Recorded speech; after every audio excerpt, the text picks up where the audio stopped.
తప్పుడు వయసు చేసుకొని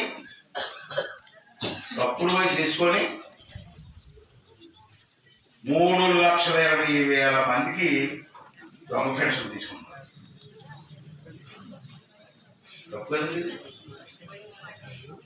3,20,000 మంది రాష్ట్రంలో దొంగ పెన్షన్ తీసుకున్నారు. 2 రోజుల క్రితం రిపోర్ట్ ఇది. దీనికి ఎంత ఖర్చు అవుతుందని గవర్నమెంట్ తెలుసా? పెద్ద గొప్పలు చెప్తారు అందరికీ.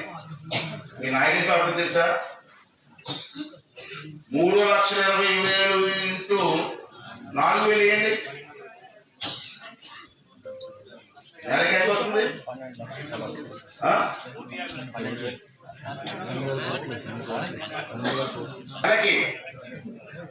నెలకి ఈ తప్పుడు పెన్షన్ తీసుకున్న వాళ్ళకి దొంగ పెన్షన్ అంటాను. దొంగతనం తీసుకుని దొంగ ఏమంటావే?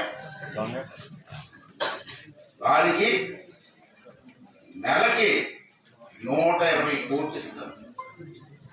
అందరికి కాదు, ఈ దొంగలకి నెలకి. మరి సంవత్సరానికి అంటే ఏంటి? 1,440 కోట్లు సంవత్సరానికి. 5 సంవత్సరాలకి అయితే 5 సంవత్సరాలు ప్రభుత్వం ఇవ్వాలి కదా.